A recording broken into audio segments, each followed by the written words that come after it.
नमस्कार मित्रों, मेरा नाम है नवीन भाटिया और आप देख रहे हैं विसल ब्लोअर न्यूज इंडिया। आज की चर्चा का विषय है 9 सरकारी बैंकों की दयनीय स्थिति। अब आपके सामने हम प्रस्तुत करना चाहेंगे 3 मुख्य आंकड़े। आंकड़ा नंबर 1, इसका स्रोत है reserve bank of India. Bharat का जीडीपी है 144 लाख करोड़। बैंकों द्वारा दिया गया टोटल ऋण है 70 लाख करोड़। इस 70 लाख करोड़ में से 13 लाख करोड़ ऋण के डूबने की पूरी संभावना है। आरबीआई के अनुसार 13 लाख करोड़ में से 7 लाख करोड़ वो ऋण है जो बैंकों ने कंपनियों को दिया है। अब हम आपके सामने प्रस्तुत करना चाहेंगे दूसरा आंकड़ा।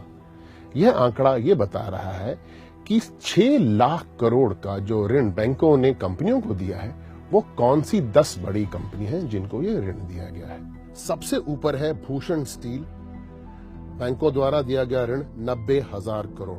दूसरे नंबर पे है वीडियोकॉन इंडस्ट्री, ऋण दिया गया 58,000 करोड़। तीसरे स्थान पर है जेपी ग्रुप 55,000 करोड़। चौथे स्थान पर है एसआर 50,000 करोड़। उसके बाद है जिंदल ग्रुप 38,000 करोड़। उसके बाद है आलोक इंडस्ट्री 25,000 करोड़। उसके बाद है लैंको 19,000 करोड़। उसके पश्चात है एबीजी शिपयार्ड 15,000 करोड़। पुंज Lloyd 14,000 crore. Electro steel 14,000 crore. मित्रों, सवाल ये उठता है, इतना ज्यादा ऋण जो इन कंपनियों को दिया गया है, जो लगभग डूब सा गया है, इसका निर्णय किसने लिया? आरबीआई ने? बैंकों की मैनेजमेंट ने? मित्रों, अब आपके सामने प्रस्तुत करना चाहेंगे तीसरा और अहम आंकड़ा। इस आंकड़े में 9 बैंक दर्शाए गए हैं। ये वो बैंक हैं जो आरबीआई की लिस्ट में हैं। आरबीआई मानता है ये बैंक डूबने की कगार पर है। आरबीआई बैंकों को 2 भागों में बांटता है।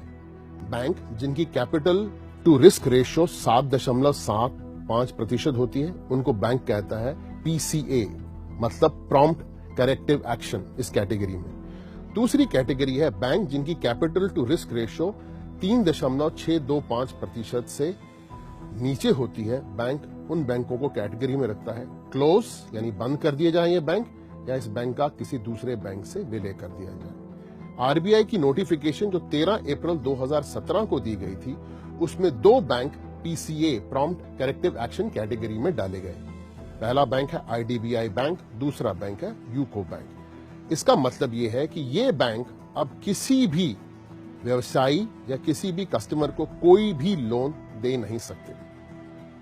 और 7 बैंक जो पीसीए की अगली लिस्ट में आने वाले हैं आरबीआई द्वारा, वो है Indian Overseas Bank, Bank of Maharashtra, Central Bank of India, Dena Bank, United Bank of India, Corporation Bank और आंध्रा बैंक। मित्रों, खबर के पीछे की खबर यह है कि 9 बैंक डूबने की कगार पर है। अगर सरकार ये निर्णय लेती है कि किसानों का कर्जा माफ कर दिया जाए 4 लाख करोड़ के आसपास, और कुछ कंपनियों का कर्जा माफ कर दिया जाए, चाहे वो 2 लाख करोड़ हो या 4 लाख करोड़ हो, तो इसका सीधा असर 9 बैंकों पे पड़ेगा और ये 9 बैंक बंद हो जाएंगे।